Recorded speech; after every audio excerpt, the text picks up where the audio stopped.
Nazi Fatmi खिलाफत का परवरदा सालार था।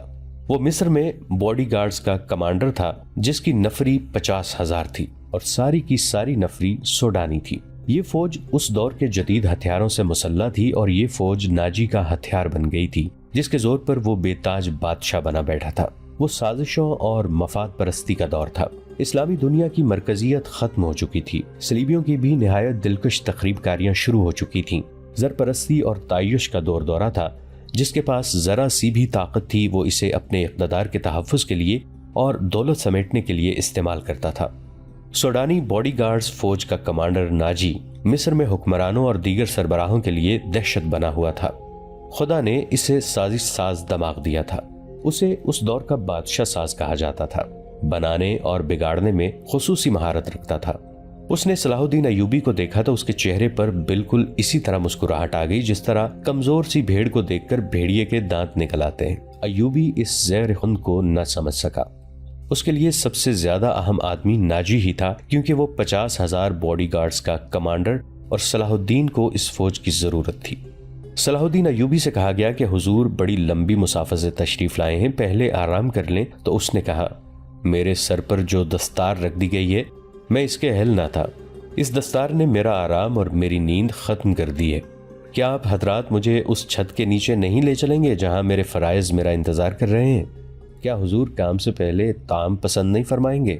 उनके नायब ने पूछा। सलाहुद्दीन अय्यूबी ने कुछ सोचा और उनके साथ चल पड़े। लंबे तड़ंगे कवी हैकल बॉडीगार्ड्स इस इमारत के सामने 2 रोया खड़े थे जिनमें खाने का इंतजाम किया गया था। अय्यूबी ने इन गार्ड्स के कदबुत और हथियार देखे तो उनके चेहरे पर रौनक आ गई, मगर यह रौनक दरवाजे में कदम रखते ही गायब हो गई। वहां 4 नौजवान लड़कियां जिनके जिस्मों में जोहद शिकन लचक और शानों पे बिखरे हुए रेशमी बालों में कुदरत का हुस्न समाया हुआ था, हाथों में फूलों की पत्तियों से भरी हुई खुशनुमा टोकरियां उठाए खड़ी थी। उन्होंने सलाहुद्दीन अय्यूबी के रास्ते में पत्तियां बखेरनी शुरू कर दी और उसके सामने दफ की ताल पर ताउसो रुबाब और शहनाइयों का मशहूर कुन नगमा उभरा। अय्यूबी ने रास्ते में फूलों की पत्तियां देखकर कदम पीछे कर लिया। नाजी और उसका नायब उनके दाएं बाएं थे। वो दोनों झुक गए और उन्हें आगे चलने की दावत दी। ये वो अंदाज था जिसे मुगल बादशाहों ने हिंदुस्तान में राइज किया था। सलाहुद्दीन अय्यूबी फूलों की पत्तियां मसलने नहीं आया। अय्यूबी ने ऐसी मुस्कुराहट से कहा जो उन लोगों ने पहले कम ही कभी किसी के होंठों पे देखी थी। हम हुजूर के रास्ते में आसमान से तारे भी नोच के बिछा सकते हैं। नाजी ने कहा, अगर मेरी राह में कुछ बिछाना चाहते हो तो वो एक ही चीज है जो मेरे दिल को भाती है। सलाहुद्दीन अय्यूबी ने कहा, आप हुक्म दें। नायब ने कहा, वो कौन सी चीज है जो हुजूर के दिल को भाती है? सलीबियों की लाशें। सलाहुद्दीन अय्यूबी ने मुस्कुरा कर कहा, मगर फौरन ही उनकी मुस्कुराहट गायब हो गई। उनकी आंखों से शोले निकलने लगे। उन्होंने धीमी आवाज में जिसमें कहर और अताब छुपा हुआ था कहा, मुसलमान की जिंदगी फूलों की सेज नहीं।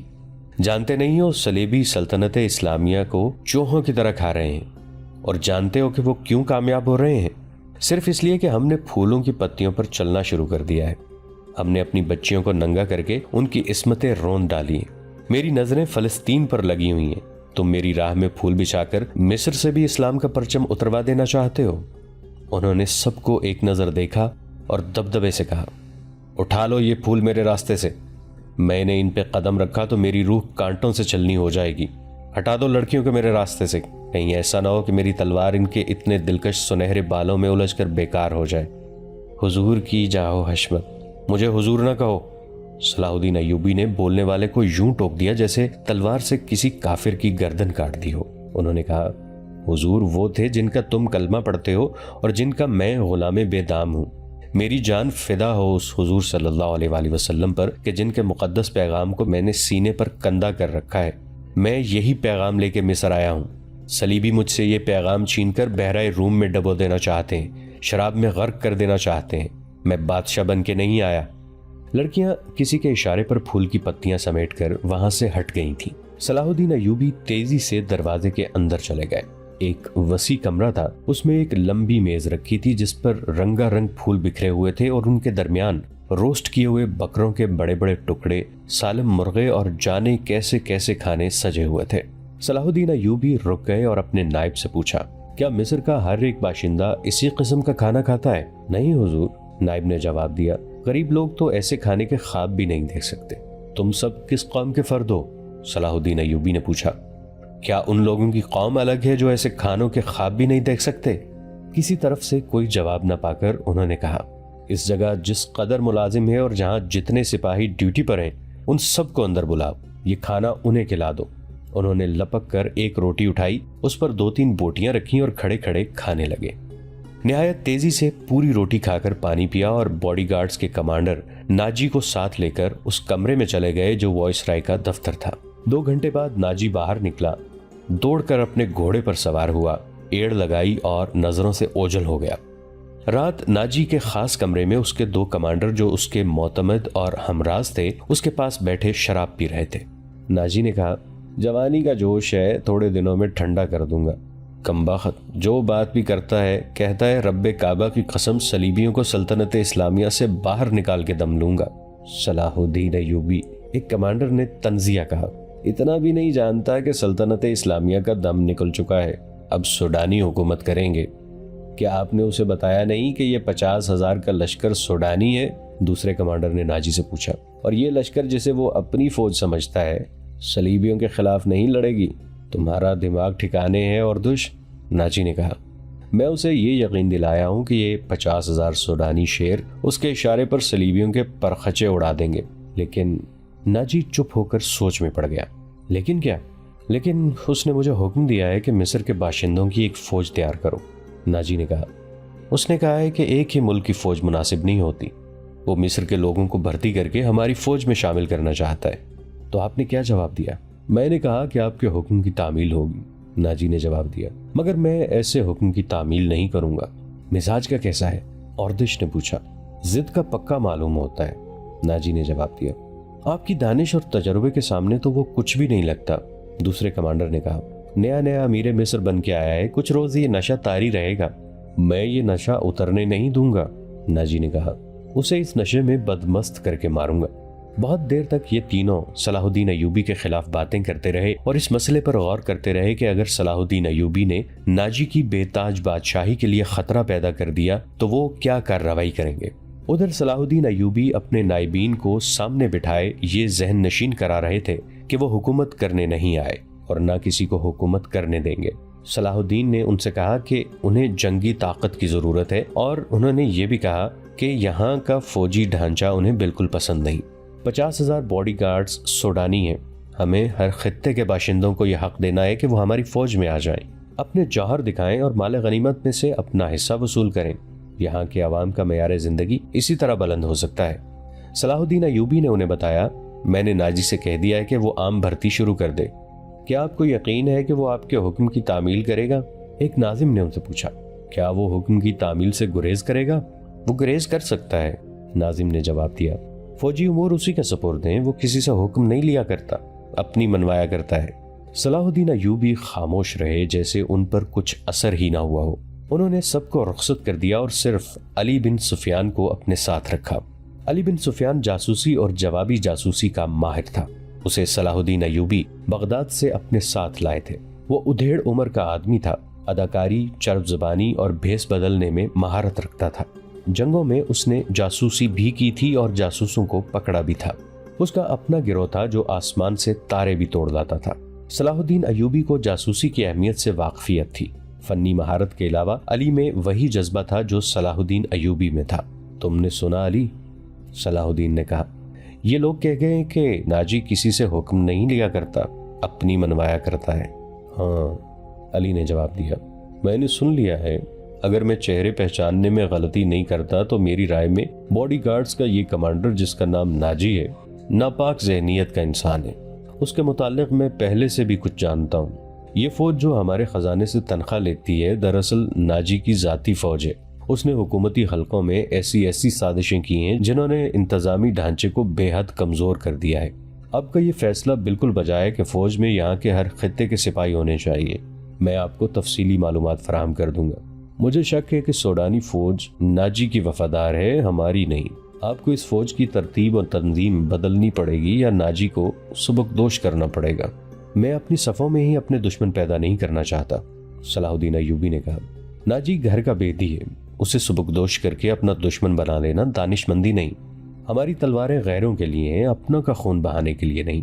मैं नाजी की जहनियत को प्यार और मोहब्बत से बदल सकता हूँ। तुम इस फौज की जहनियत मालूम करने की कोशिश करो, मुझे सही इत्तला दो कि फौज कहाँ तक हमारी वफादार है। मगर नाजी इतना कच्चा आदमी नहीं था। उसकी जहनियत प्यार और मोहब्बत के बखेड़ों से आजाद थी। उसे अगर प्यार था तो अपने इख्तदार और शैतानियत के साथ था।